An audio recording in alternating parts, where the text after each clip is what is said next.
First, we need to bring the king to a corner of the board. Use your rook to draw a box around the king.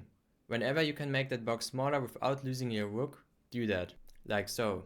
If you can't do that, like in this situation, where the king would escape, instead of moving your rook again, make a king move.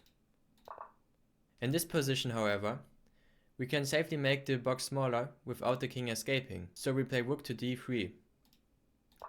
Now we can't make the box smaller and therefore make a king move. And again, we make the box smaller because we can safely do so.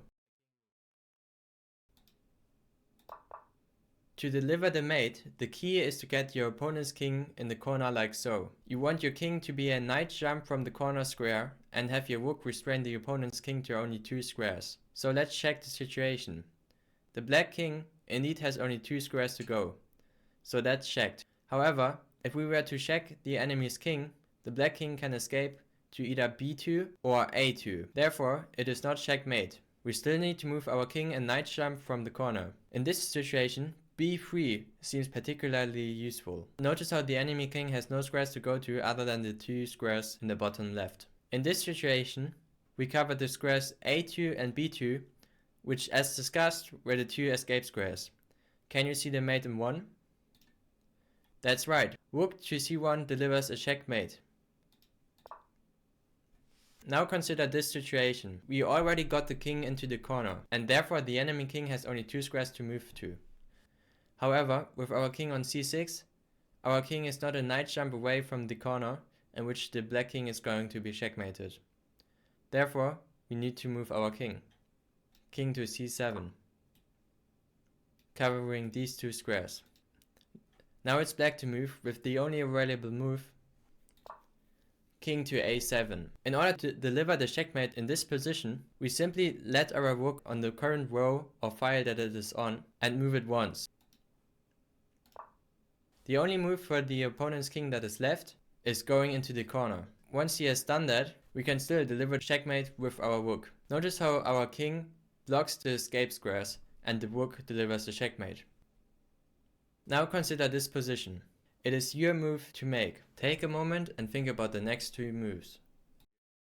That's right, we move our rook once on the same row that it is on currently, thereby leaving white only with the move king to h1, enabling us to deliver a checkmate on the next move. Rook to h3 checkmate. The rook moving on this file is wrong. This is because should we make a move there, the enemy king now is not restricted anymore to 2 squares, which is conditional for the checkmate of the enemy king in the corner. In this position, notice also how the move rook to b7 draws the game.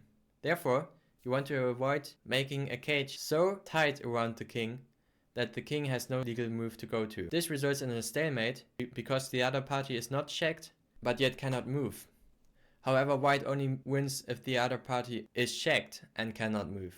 With moving our rook up, however, the other party is not checked and therefore white has not won. No one has won and it's stalemate. Always make sure that your opponent has 2 squares to go to and just keep your rook so that this remains in place.